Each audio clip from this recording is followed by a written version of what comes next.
All right, let's get one thing straight right from the jump. If you're here for some feel-good, easy-fix advice, you're in the wrong place. These words right here are straight from the source, and they set the tone for everything we're about to cover. This is a wake-up call. It's about a brutal, fundamental shift in how you view yourself. And we're going to get into the science of why this isn't just about trying harder, it's about understanding your own biology so you can hijack it. This is about building a skill, not just finding motivation.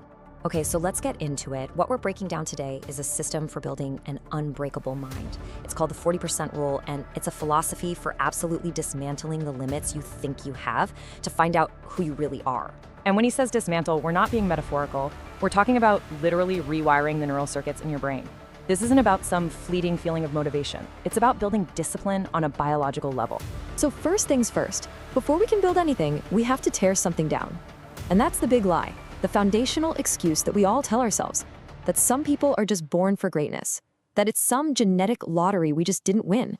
It's a myth, and it's what keeps us soft. You know, the story behind this is fascinating. Goggins talks about seeing Michael Jordan at the absolute peak of his powers and having this light bulb moment. He realized this guy wasn't a god. He wasn't some other species. He was just a human being who had made a decision to absolutely refuse to be outworked.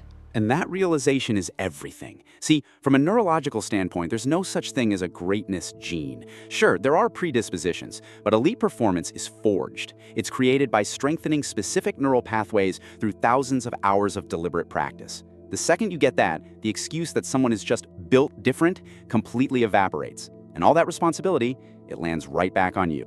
Okay, so if greatness is built, not born, what's stopping us from building it? Well, that leads us right to the core concept of this whole thing.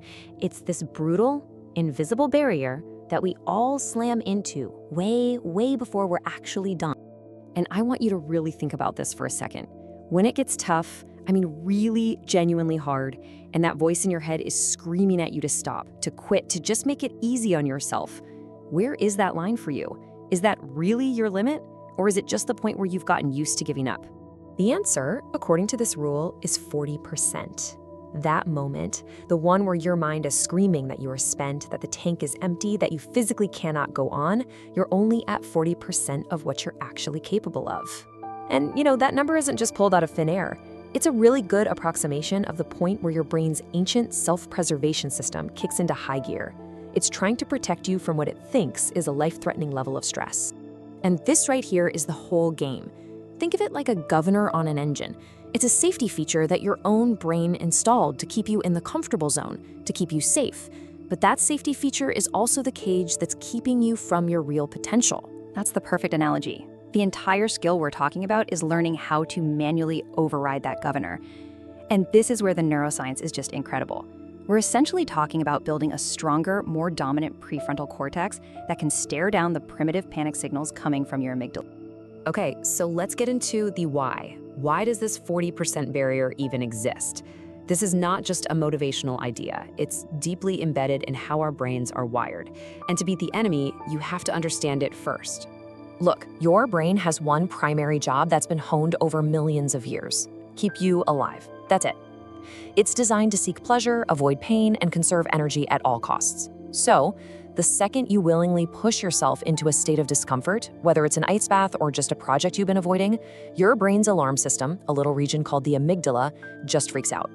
It starts dumping stress hormones into your system and sends these powerful signals that scream, "Stop, this is a threat, get back to comfort now."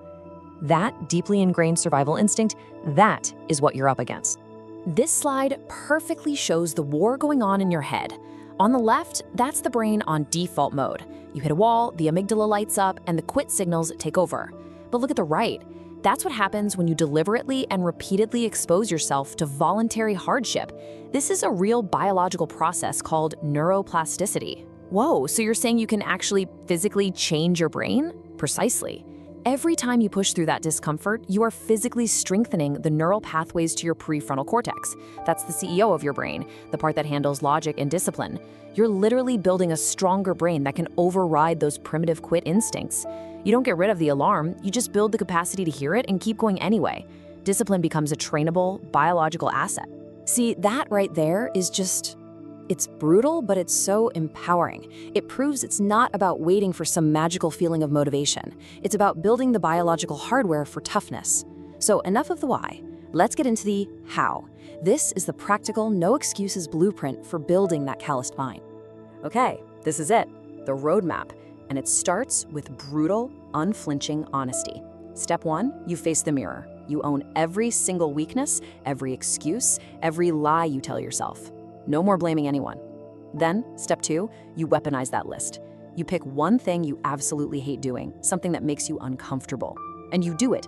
Maybe it's waking up at 4 a.m., maybe it's running when you hate running. The task almost doesn't matter. What matters is step 3, doing it every single day, consistency. And finally, step 4, you write it down. You document the process. Why? Because that journal becomes your undisputed proof that the person you were yesterday was wrong about your limits. You are adapting. You are getting stronger. And in case you think this is all just some nice theory, look at the proof of concept right here. This blueprint wasn't dreamed up in some comfortable office. It was forged through absolute, unimaginable suffering. Over 60 ultramarathons. We're talking races that are over 100 miles long. From a physiological perspective, what he's done is almost beyond comprehension. It's the ultimate case study of this entire principle. He finds that 40% limit, smashes through it, and then he does it again and again and again, until his brain's entire map of what is possible is completely redrawn. And that all leads us to the last and maybe the most important piece of the puzzle. This isn't about reaching some finish line and then you get to relax. That's the old way of thinking. This is about adopting a completely new operating system for your life. Here's the key idea. The point isn't to finally become tough. The point is to stay in the process of getting tougher. It's right there in the title of his book. You are never finished. The second you conquer one mountain, you have to turn around and look for a bigger, harder one to climb. And that constant striving is exactly what keeps the brain in a state of growth. It's what keeps those resilience pathways strong. It's basically the principle of progressive overload, but for your mind. Your true potential isn't a place you get to. It's this horizon you're constantly chasing by proving your old limits were a lie. So we want to leave you with this one question. I want you to think about the last time you quit something. The last time you said, I just can't. Now, what if that feeling of complete and total exhaustion wasn't the ceiling? What if it was just the 40% mark on the way up the mountain? What if that was just the starting line?